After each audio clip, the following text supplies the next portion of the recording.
Start with one that is a lot of people are really familiar with, lavender. Lavender essential oil is great to put directly on cuts. If you have a cut, it's antibacterial, and so it's one of those that just having on hand all the time, even in your purse, wouldn't be a bad idea. So lavender, you can make something just for a little cut, or you can make something to add to a massage oil. The aroma itself has a lot of healing properties, and so it's really calming and relaxing. And lavender, being that it's antibacterial, is really good for any sort of scalp irritations. If you have a really dry scalp, it's really good for creating an oil treatment for your scalp to help hydrate it. It's also really good for just putting a little bit onto your ends, and it's really good for uplifting your mood and relaxing.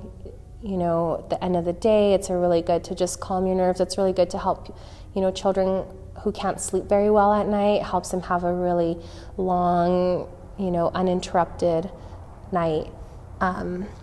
So lavender is really good. Lavender is also really good for pregnant mamas whose bellies are growing. It's great for stretch marks. So just applying it regularly, really, you get all of those benefits from there. The second one I really like is also a flower. It's called jasmine. And jasmine is one of those essential oils that when you smell, right away, your mood starts to uplift. It balances your hormones and just puts you in a really good place. And so the way that I use jasmine here at aBloom is I usually use it also for massage oils. It's also really good just to take in when I'm cleansing my clients and conditioning. Just if they've maybe been running around all day, I'll just let them smell the jasmine at the shampoo bowl while they're lying down, and it really just kind of settles them down a little bit and just kind of lets them enjoy the experience here. So I use jasmine a lot on a aromatherapy, as a therapeutic aromatherapy.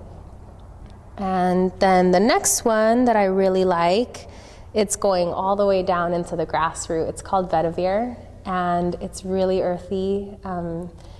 It smells exactly like the earth. So it smells like the way it smells when maybe you've been out gardening or digging around or playing in the grass. So the benefits of vetiver is that it's very grounding, really calming, and really connects you into nature and just kind of gives you that sense that you're okay.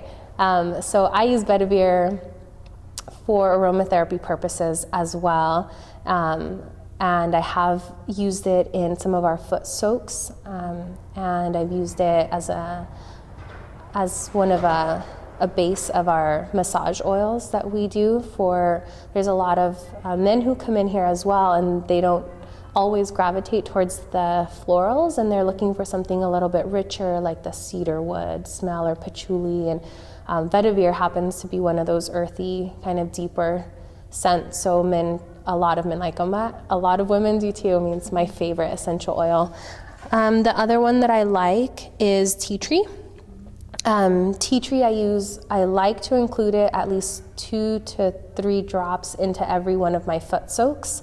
So that's when I make the base. It starts with the Epsom salt, and then I pick the aroma that I want with it, and then I just add a few drops of the tea tree, mainly because it's antifungal, it's really anti-infection, it's really a powerful, it's the most powerful essential oil, it just, aside from oregano, but that you can use straight onto your skin without worrying that something may become irritated. So it's really gentle and it's really potent, and so it just helps to clean anything that doesn't need to be on the feet, especially in the winter time when we're wearing socks right after getting out of the bath. So it just helps with that. So tea tree I use a lot.